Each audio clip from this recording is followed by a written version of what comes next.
Hello, hello, hello, and welcome, welcome, welcome to the village. Happy Thursday, happy Thursday.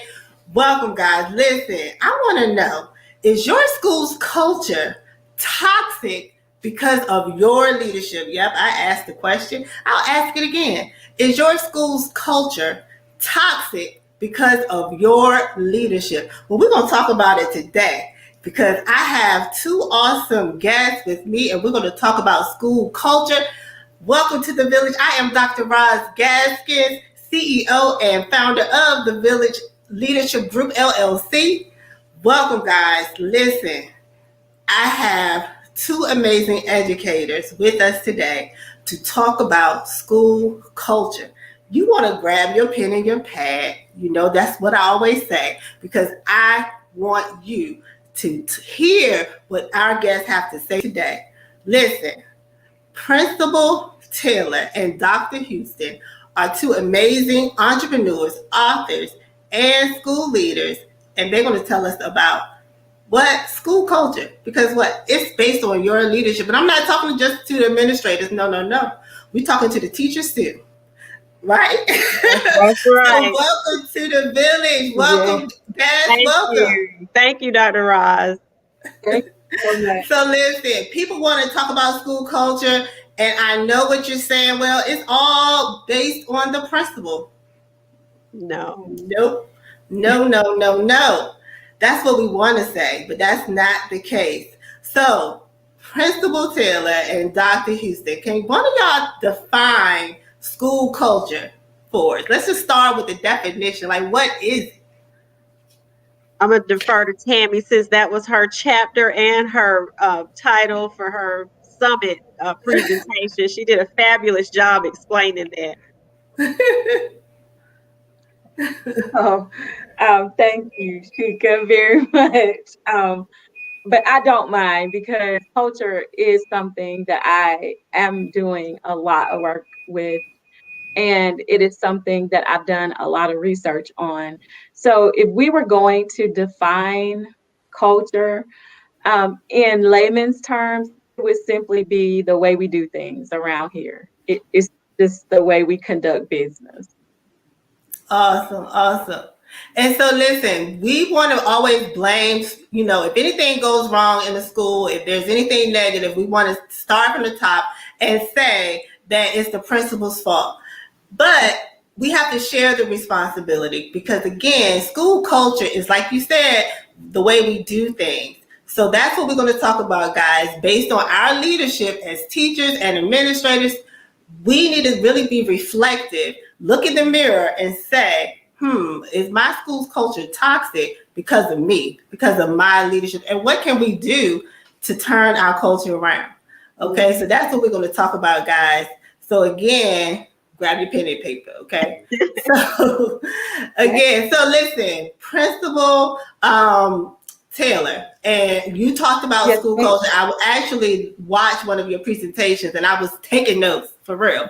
And I was in the amen corner, because I've been in buildings in schools where, oh my goodness, when you talk about toxic, I'm talking people not talking to one another, people hating to come to work because it's just so toxic, and people just not getting along. And guess who suffers? The students. That's right. The students. Mm-hmm. And so one of the things that we got to talk about is who's responsible and how do we turn it around. So I want to know, Principal Taylor, like, what is a toxic culture? What are the characteristics of a toxic culture?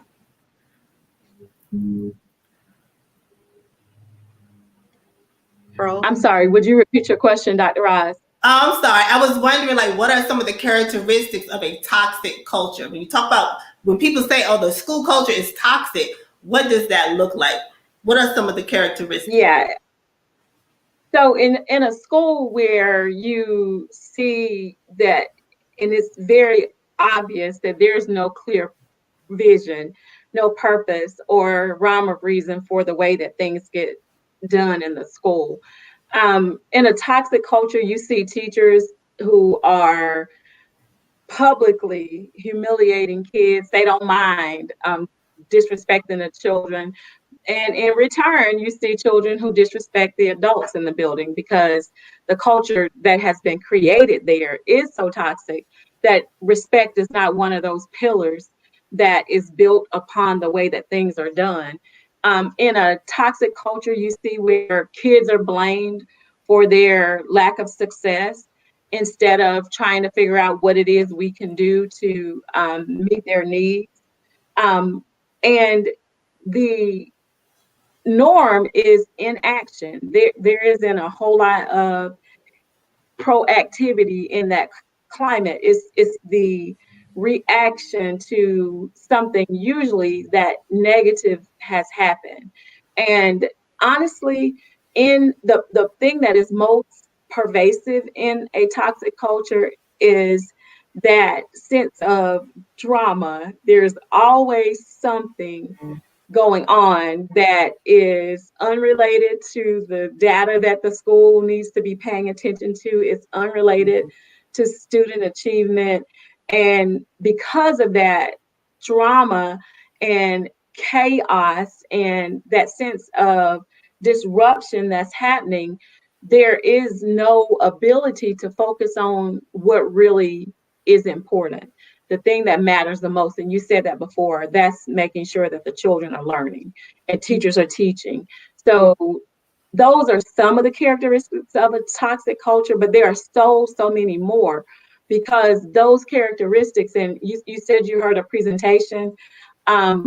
In that presentation, I talk a little bit about why that happens, because those things that create that chaos and drama sometimes come from the toxins that have attached themselves to the people who are coming into work. There is a lack of respect for varying cultures. So you have racism, you have classism, you have deep-seated distrust, and all those things make for toxicity, and that's what you get in that type of environment. Wow, wow, thank you. And I don't know about you guys, but I've been in schools that had a toxic culture, and it has such great impact on students, but also on teachers wanting to even go to work. And unfortunately, I've worked with colleagues who decided to change careers because of their experience in a toxic building, and because they just felt as though there was no other way to get out of it other than to leave the profession. And these are great teachers. So also we have to make sure that we, build a sense of camaraderie, have a collaborative culture so that teachers feel supported, students feel safe, parents feel like they have a voice as well, so that you can have that school culture where everyone wants to be a part of that school community. Right. So talk to me a little bit about that, Dr. Houston, about the way we want our schools to be, that collaborative culture, that warm and inviting environment. Well, today it's ironic that we're here talking about this. I had a parent come into the office, and it was really, truly a blessing to hear her. She was bringing Easter baskets to the staff, the office staff. She brought us some gifts. And I said, oh, this was so nice of you. You didn't have to do this. Thank you so much. We really appreciate it. And she said, no, I really did have to do this, because when school started, her son was virtual, but he wanted to come back to school. And she said that he had not had good experiences up until this year. And she asked him, well, what do you like so much about school now? And he said, well, the teachers really helped me. I just feel like they're helping me. I feel like they like me. So he just loves school. And she was actually in tears. So, what you want is that you want your children to feel as if, number one, the teachers see them, that they're being helped, that they're leaving better off than when they came. So it was really a blessing to hear, and for me to go back and to report to the teachers, guys, you all are knocking it out the park. You all are making the difference that you come here to make every day. She talked about how friendly the office staff is. Anytime she calls, and she calls multiple times, she admitted, But she said, you know, they never respond as if, oh, we're tired of her, or, you know, you again. She said they're just always so pleasant. And she said, you really just don't know how much of a difference this makes to me, for me to feel so good about my son wanting to come here. This is great. What you all are doing is great. So that just really blessed me today.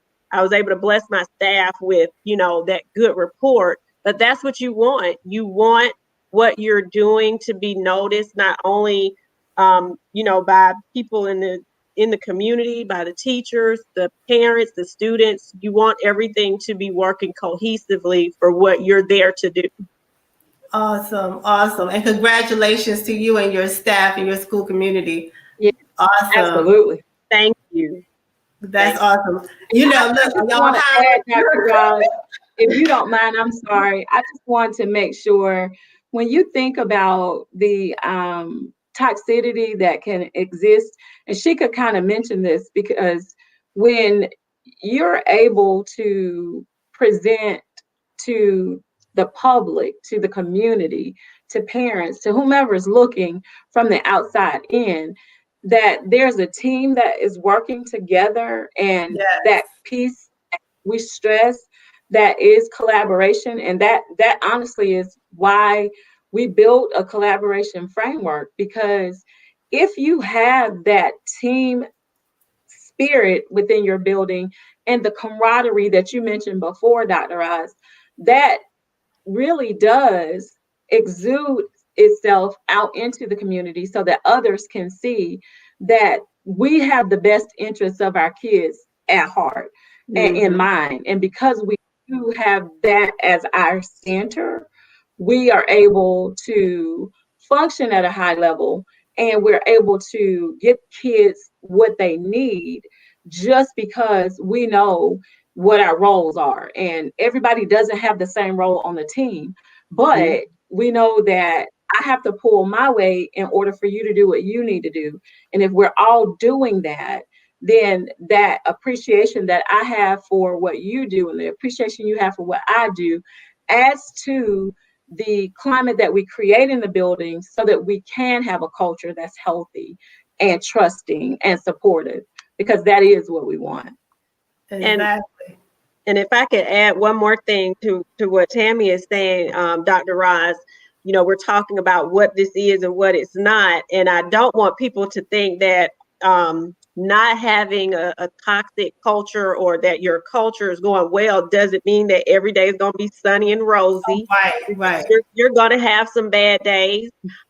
Yesterday, I called Tammy and told her I'm ready to throw the towel in, honey. The super moon that happened at the beginning of the week has just really, my kids are going bonkers. But then, you know, the day was followed up with this parent who had this great report. So, you know, everything is not going to be sunny and rosy, just like life. You're going to have some good days and you're going to have some bad days. But when you have that good culture within your school, you're able to get through those bad days together, even when it's not going well and when it's all not sunny and rosy. Awesome. And see, God knows what you need when you need it. She needed today to be the day that celebrates her. So that was exactly what she got. But I say again, and I think that Sheka is spot on, Dr. Oz, a collaborative culture, which is the kind of culture that we all are striving for, doesn't mean a perfect culture. It means that we're collaborating and we're keeping our kids in mind when we're making decisions, and we're working together to make this thing happen. But it doesn't mean that it's going to be perfect. No, and every day is not going to be the day that you get the Easter baskets. You're not going to get that. That's true. Awesome. But one of the things too that you guys talked about, I love when you talk about, you know, the team. Having that team is so important, and having those collaborative structures in place. So as a school leader or as a teacher leader, like, what structures do we need to have in place to make sure that we do build a collaborative culture? For instance, just to give you an example, you know, just having a structure in place where teachers are allowed to give feedback and have input, where parents are sitting on committees, where students are sitting on a committee and giving feedback as well. So what other structures do we need to have in place so that we can build this collaborative culture? I think, that is one thing that starts from the top. You have to lay the groundwork for that as the principal. You have to let your teachers know that you value their opinions by asking them and including them on committees where they can voice their opinions. My leadership team is comprised of, the lead teachers, our team leaders. I have some phenomenal teacher leaders who I always go to them, what are you all's thoughts about this? I'm probably texting them, invading their space when after hours, what do you think about this? Because I do value them. They are the experts. I have teachers who are very intentional. One of them, I saw his comment, Mr. Burgess, very intentional about getting that feedback from the students. What, guys, how was this lesson? How can I improve it?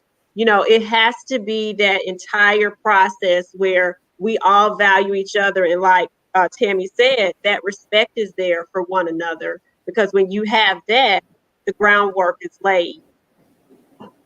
Awesome. And one of the things too, we want to make sure that we're being intentional about being collaborative. Like you have to plan for it. You have to make sure that you are strategic about setting those things in place. Making sure that teachers are working on committees and making sure they have collaborative times to meet during the day or after school. And also, being reflective as a leader. And I want to talk a little bit about the teacher leaders as well. We have so many teachers in positions where they have a lot of impact on our schools. So we don't want to leave them out as well, because our teachers, we want to make sure that they're also being reflective, that they're being intentional about creating this collaborative culture as well.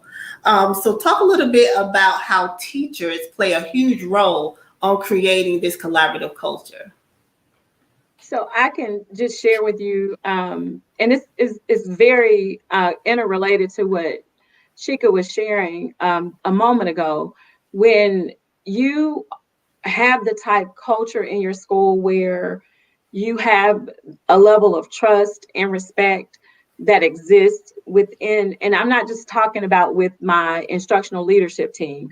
I too, like Sheka, have a team of leaders who are my leadership team. And then I have an instructional leadership team because we are working our way out of school improvement. So we have various teams in place for a sundry of reasons.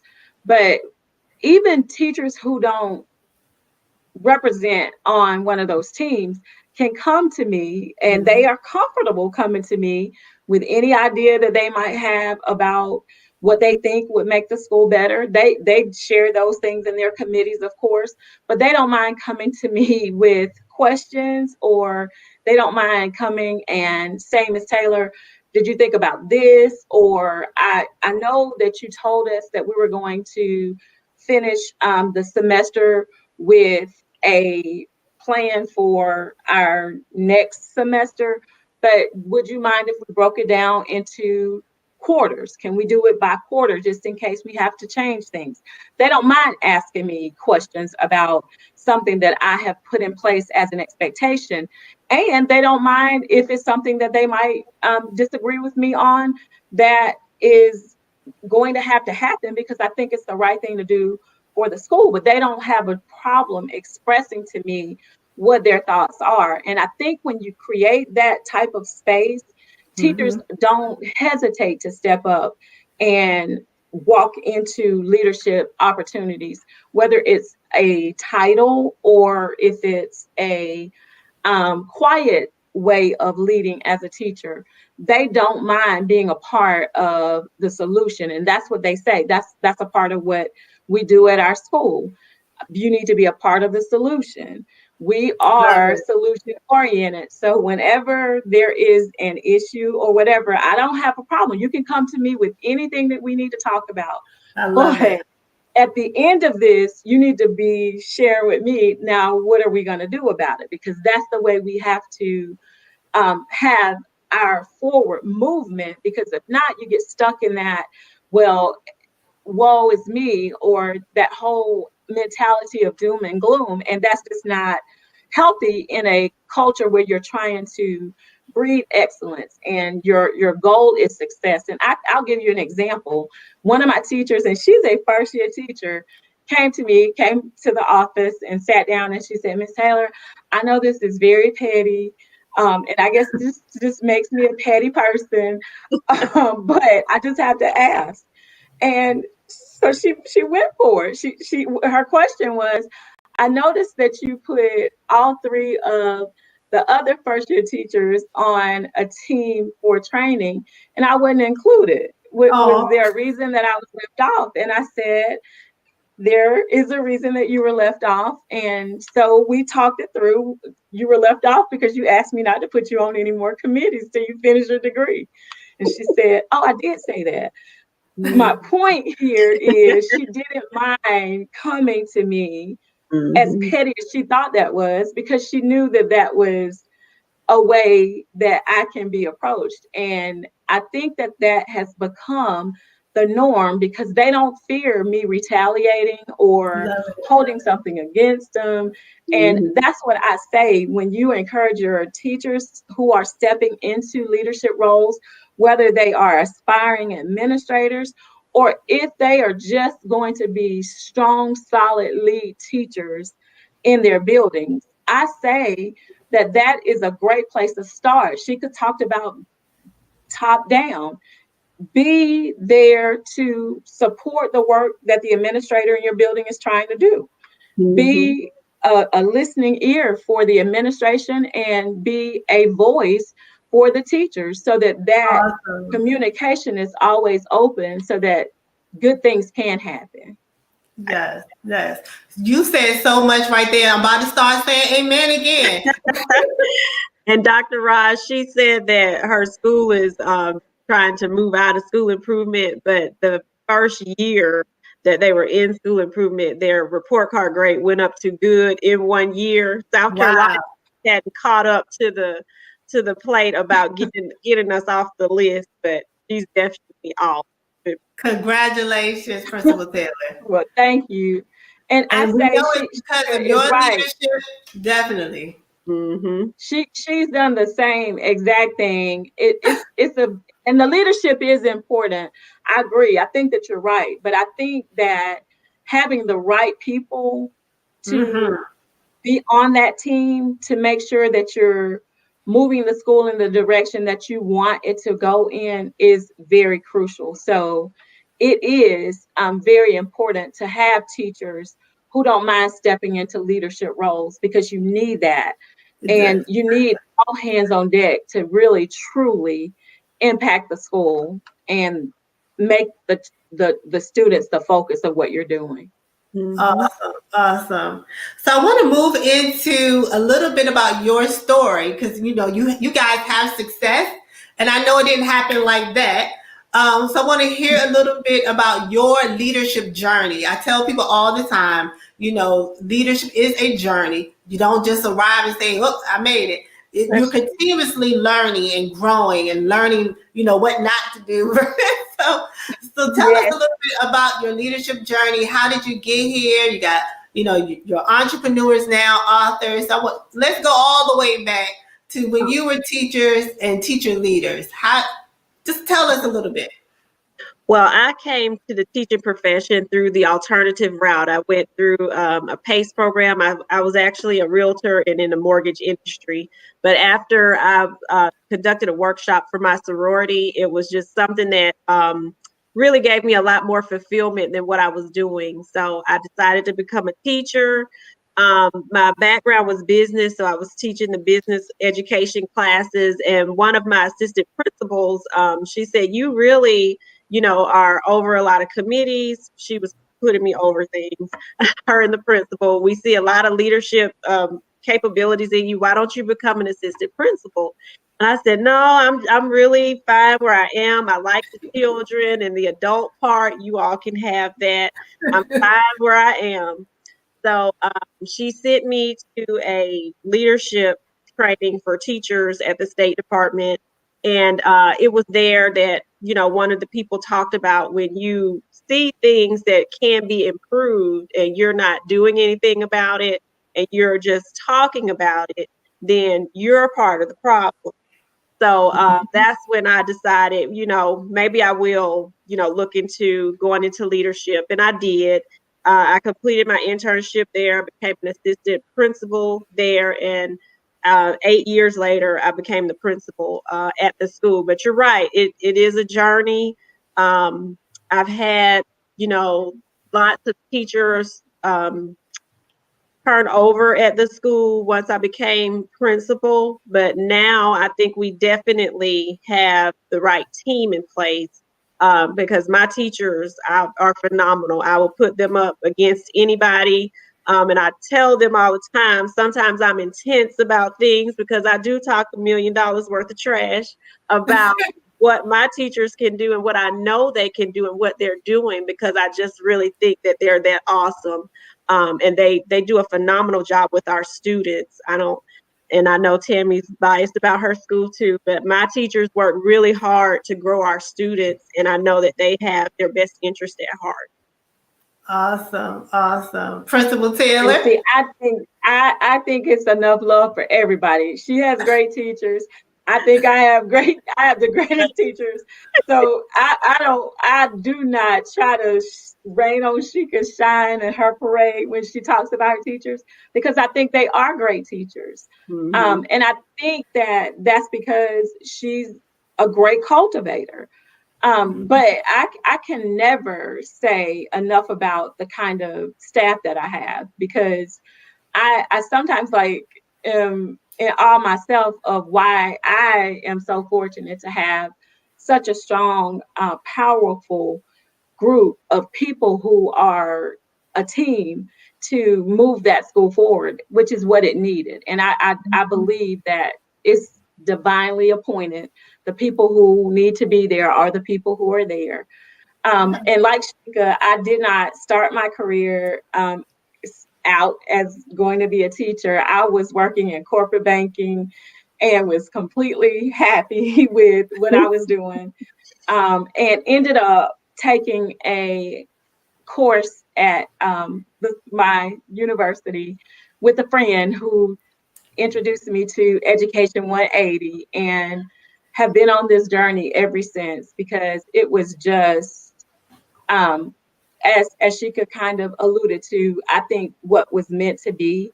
And so I've had a lot of different positions, done lots of different things. I taught 4th grade and 1st grade respectively, and have served in a number of curriculum positions, and ended up in the principalship. And what I can say, Dr. Roz, about that principal space and the journey to getting there, and this is something I was just so tickled that you said that, because Sheka and I have a book coming out where we've outlined this journey. It literally is our story about this difficult time that we were experiencing in the principalship. But what I can say is this: finding, and Sheka and I have been friends for a long time, but finding that space for us to be trust mates, that's a phrase that we've just coined as how this happened, so that we could get each other through some pretty perilous times, has really paid off dividends for us. Because just knowing that you're stronger together and that you don't have to do this by yourself is so rewarding. So even though the book is our story about a year in the principalship, that story can be the same story in the life of a 1st-year teacher, a 3rd-year teacher, a 5th-year teacher, a department chair, because at some point we all feel like we're on this island and we don't really have anywhere to go, that you won't be judged by having a question that you really just don't know the answer to. So finding that space to be able to support her, for her to be able to support me, really changed the trajectory for us of the way that things were going. And when she talked about the not being a part of the problem, but being solution minded, we decided like we have to be this change that we want to see. If we Awesome. aren't the change that we want to see, then we're adding to the problem. We Right. can't keep talking about what's wrong and not do something about it. Awesome. The title Go of the ahead. book is It Doesn't Have to Be Lonely at the Top, The Power of Collaboration and Leadership. Wow. Awesome. Awesome. So final words, Principal Taylor and Dr. Houston, for our educators and for our teachers, just some words of wisdom about developing that type of culture that we want. I always start, I actually end the year with what I call my vision meeting. And I think, are we still on? I think you are. Go ahead. Okay, well, the vision meeting, and basically I include all of my staff in that vision meeting. So everyone has input into what the vision is going to be, what went well, we kind of work through what went well, what didn't go well, what's our solutions. Those are things we come up with together. So it is not just my vision, but it is truly our vision. And I think it's very important to make sure that all of your teachers are part of that process, that they have a voice.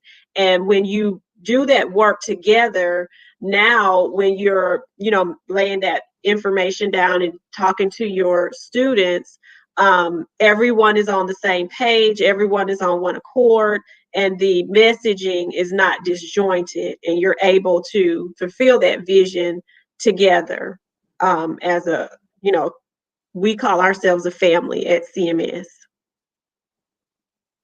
So, and I think that is so creative, because that is probably very fitting, in my opinion, because you guys so act like a family. And I think the same thing's true at our school. I think it's a very family oriented environment, and that adds to that culture of being in a healthy space, I think.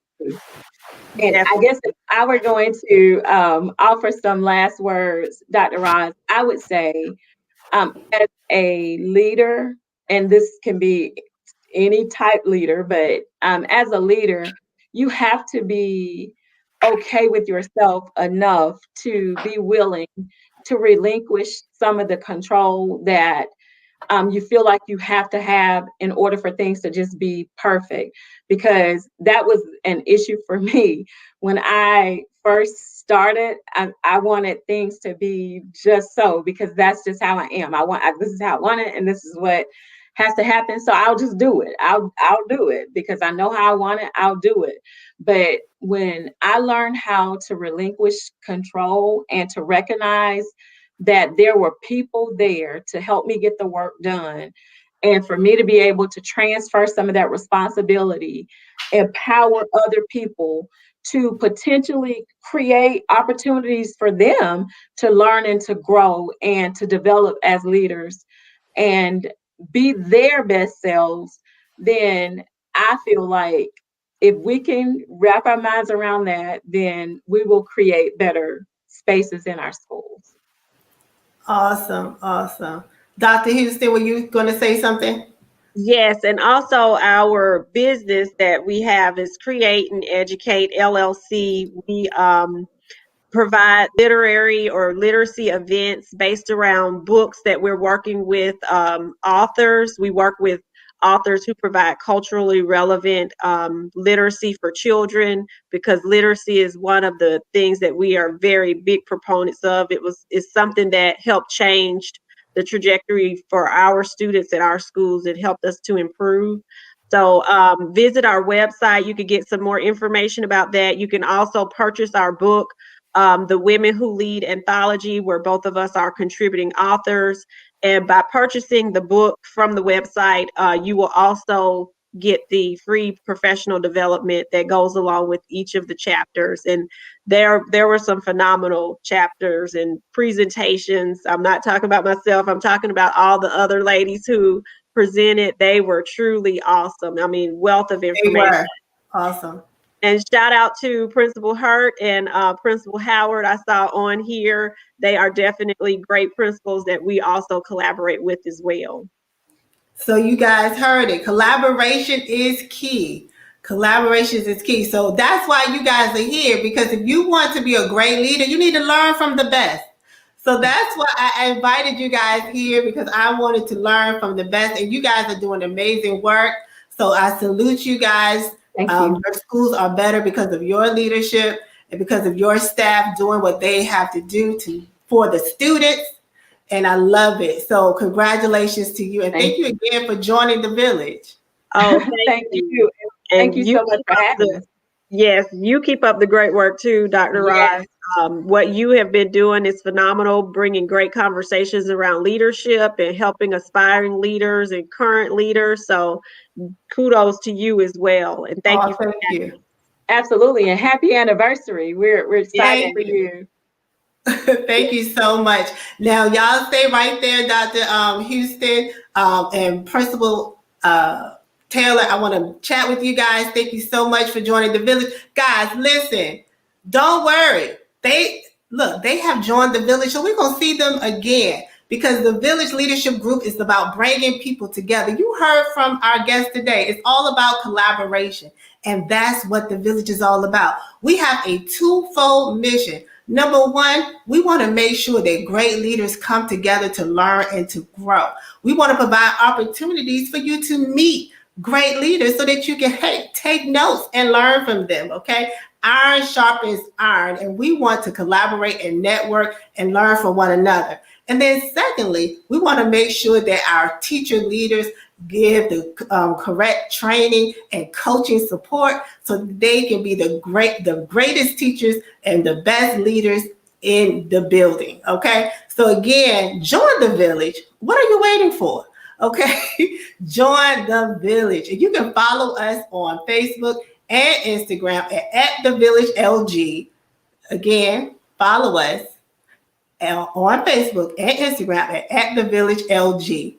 Be sure to share our videos, share with other great leaders and educators so that we can build this professional learning communities of teachers and educators, okay? We are committed to education, leadership, service, collaboration, and community. And remember, teacher leadership is a mindset, not a position. See you next week, guys. Be blessed.